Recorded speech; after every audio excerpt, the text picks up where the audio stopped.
ارشاد باری تعالیٰ ہے یا ایھا الذین آمنوا اتقوا اللہ حق تقاتہ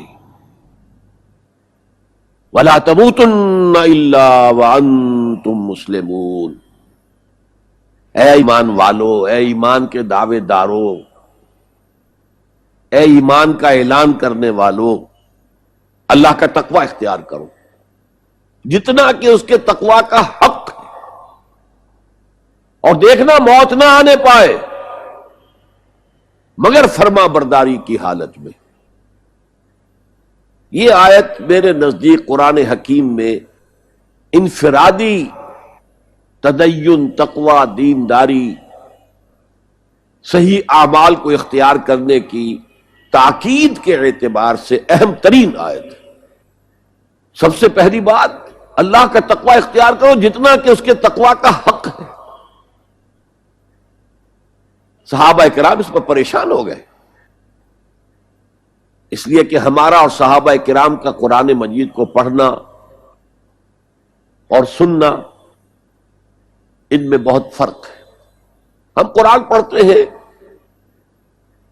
ثواب کے حصول کے لیے، وہ قرآن پڑھتے تھے عمل کی نیت سے،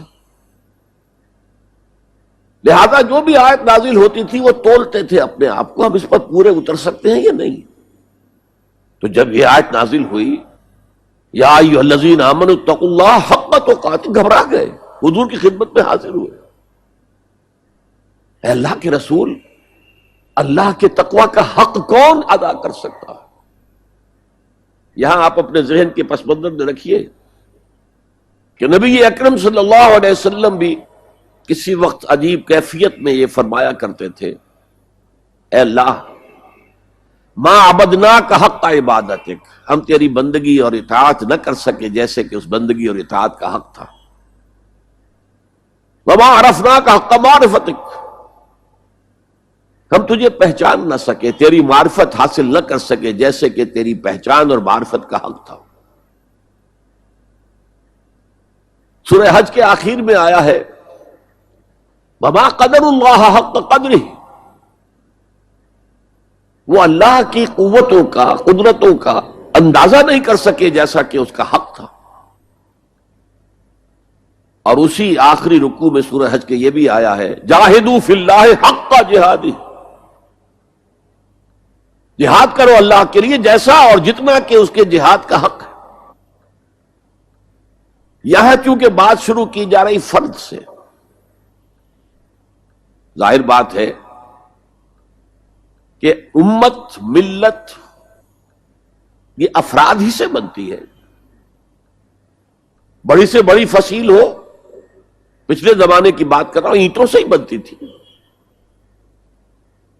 اگر اینٹ کمزور ہے، فصیل کمزور ہے۔ کسی جگہ پر اینٹیں کمزور لگ گئی ہیں، وہ دشمن کے لیے موقع فراہم کرے گی وہ جگہ کہ وہاں سے وہ اندر داخل ہو جائے۔ ایک ایک اینٹ پختہ ہونی چاہیے، اور پھر اس اینٹوں کے درمیان ربط بڑا محکم ہونا چاہیے۔ سیمنٹ سبسٹنس ان کا جو ہے، جو انہیں جوڑے ہوئے ہیں، وہ بھی بہت مضبوط ہونا چاہیے۔ تو پہلی آیت میں انسانی شخصیت کی پختگی کا ذکر ہو رہا ہے، یا ایھا الذین آمنوا اتقوا اللہ حق تقاتہ۔ اب یہاں پر ہمیں غور کرنا ہوگا کہ تقوی کی حقیقت کیا ہے۔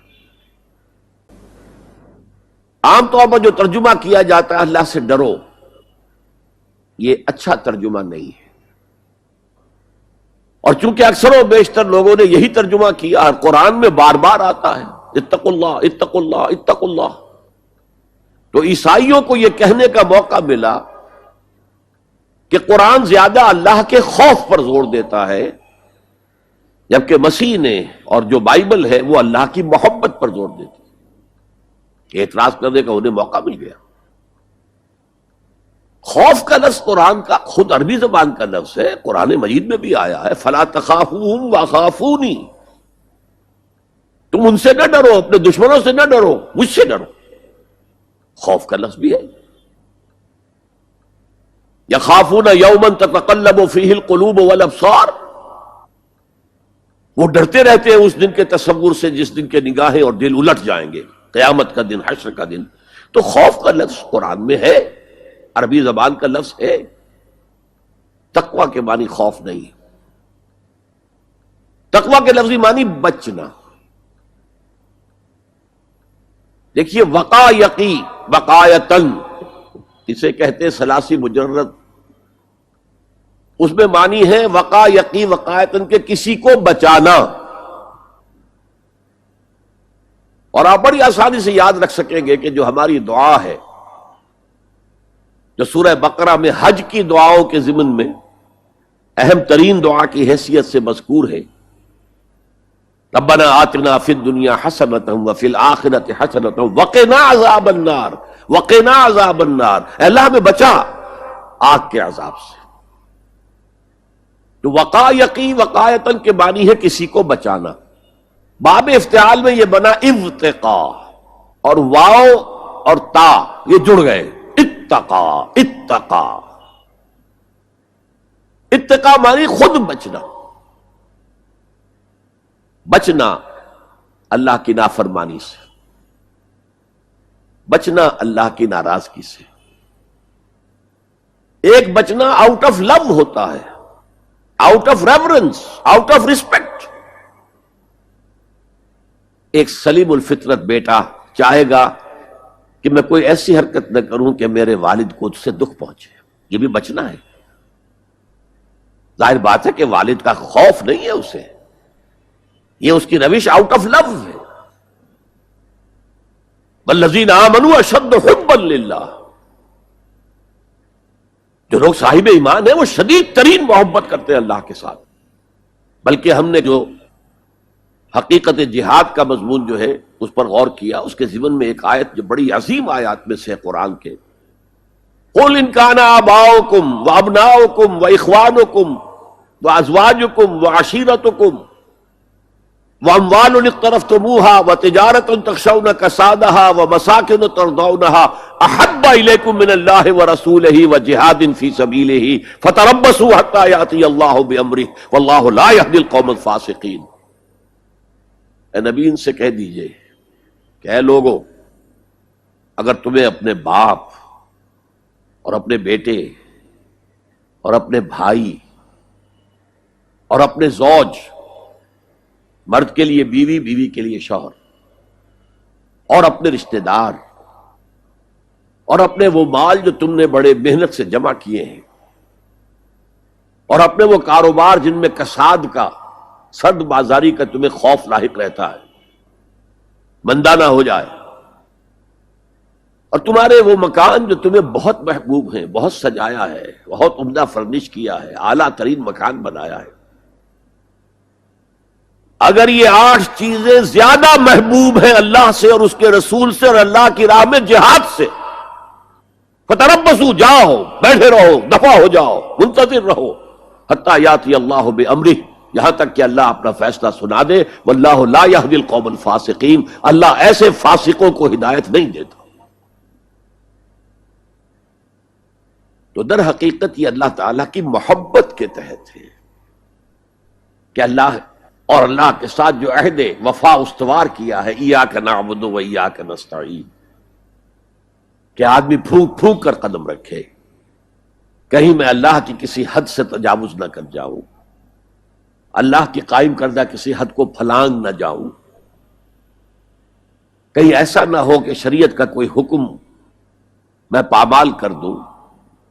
پھونک پھونک کر قدم رکھنا، لو سانس بھی آہستہ کہ نازک ہے بہت کام، آفاق کی اس کارگہ شیشہ گری کا، اس روش کا نام تقویٰ ہے. ایک دفعہ حضرت عمر فاروق رضی اللہ تعالی عنہ یہ مجلس شورا میں یہ بحث چل نکلی، تقویٰ کسے کہتے ہیں، ہاؤ ٹو ڈیفائن تقویٰ. سب حضرات نے اپنی اپنی رائے دی. حضرت ابی بن کعب رضی اللہ تعالی عنہ ایک انصاری صحابی ہیں جن کے بارے میں حضور نے فرمایا ہے کہ اقرأہم ابی بن کعب، میرے صحابہ میں قرآن کا سب سے بڑا جاننے والا ابی ابن کعب ہے. وہ خاموش بیٹھے ہوئے سن رہے تھے باتیں. حضرت عمر نے خاص طور پر کہا، ابی آپ نے کچھ نکاح فرمائے؟ اب انہوں نے کہا کہ امیر المومنین دیکھیے، اگر کبھی آپ کو کسی ایسے جنگل میں سے گزرنا پڑے جس میں کوئی پگڈنڈی نہیں ہے، بڑی اونچی اونچی گھاس ہے، اور قدم قدم پر خاردار جو ہیں جھاڑیاں ہیں، تو آپ کیسے گزریں گے؟ جسے میں بار بار کہہ رہا ہوں، پھونک پھونک کر قدم رکھنا۔ دیکھ لو کہیں اس گھاس کے اندر یہاں کوئی سانپ جو ہے وہ کنڈلی مارے بیٹھا ہو، تمہارا پاؤں سانپ پر جا پڑے، یا کسی اور موذی جانور کے بل میں پاؤں جا پڑے، یا کہیں تمہارے کپڑے جو ہے وہ کسی جھاڑی کے کانٹوں میں الجھ جائیں، بچ بچ کر نکلنا، یہ تقویٰ ہے۔ یہ زندگی ایک سفر ہے، ہماری منزل آخرت ہے۔ جیسے حضور نے فرمایا، انما الدنیا خلقت لکم وانتم خلقتم للآخرہ، یہ دنیا تمہارے لیے بنائی گئی ہے، تمہارے لیے برتنے کا سامان ہے، لیکن تمہیں آخرت کے لیے بنایا گیا ہے، یہ تمہارا گھر نہیں ہے۔ تو یہ ہے تقویٰ۔